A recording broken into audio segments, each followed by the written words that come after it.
প্রিয় দর্শক, আজ আপনাদেরকে একটা ব্যতিক্রম ভিডিও দেখাতে যাচ্ছি। আজ আপনাদেরকে যে বাজারটি দেখাচ্ছি, এই বাজারটির প্রায় ৮০% দোকানদার হিন্দু সম্প্রদায়ের। এই মুহূর্তে প্রবেশ করছি গোপালগঞ্জ জেলার পাটকেলবাড়ি বাজারে। এটি গোপালগঞ্জ সদর উপজেলার একটি ইউনিয়ন এবং এখানে খুব জনপ্রিয় একটি বাজার রয়েছে। এই বাজারটি গোপালগঞ্জ শহর থেকে খানিকটা দূরে অবস্থিত। খুবই সাদামাটা একটি গ্রামীণ বাজার। আজকের যে ভিডিওটি দেখাচ্ছি, গোপালগঞ্জের গ্রামীণ ঐতিহ্য এবং সংস্কৃতি তুলে ধরার জন্যই মূলত এই ভিডিওটা দেখানো।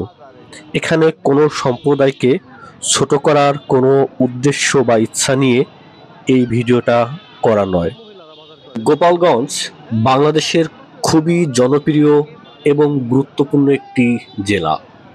বাংলাদেশের জন্মের সাথে এই জেলার নামের গভীর সম্পর্ক রয়েছে। গোপালগঞ্জ জেলায় ২৬.৯৫% হিন্দু সম্প্রদায়ের মানুষের বসবাস। জেলার দিক দিয়ে বাংলাদেশের সবচেয়ে বেশি সংখ্যক হিন্দু সম্প্রদায়ের লোক বাস করে এই গোপালগঞ্জ জেলায়। এই মুহূর্তে আপনাদেরকে যে বাজারটি দেখাচ্ছি, এটি গোপালগঞ্জ জেলার খুবই জনপ্রিয় একটি বাজার, যে বাজারটির নাম পাটকেলবাড়ি বাজার। মূলত এখানে হিন্দু সম্প্রদায়ের লোক বাজার করার জন্যই আসে, কারণ এই অঞ্চলটা হিন্দু প্রধান এবং হিন্দু মানুষের সংখ্যাই প্রায় ৯০%।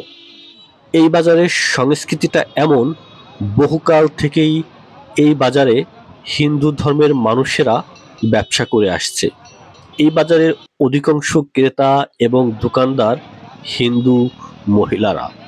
তারা তাদের পুরানো ঐতিহ্য এবং সংস্কৃতি এখনো টিকিয়ে রেখেছে। এই গ্রামীণ বাজারটি দেখতে হলে আপনাকে আসতে হবে গোপালগঞ্জ জেলায়।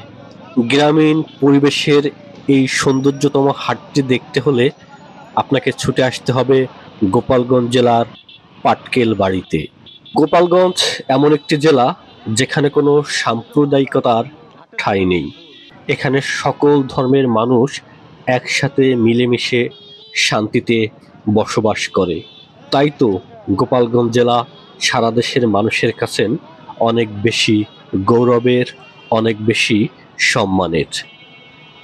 ধন্যবাদ আপনাদের সকলকেই। পরবর্তীতে গোপালগঞ্জ জেলার নতুন কোনো হাট বাজার থেকে যুক্ত হব। আমি হাদিসুর রহমান। আল্লাহ হাফেজ।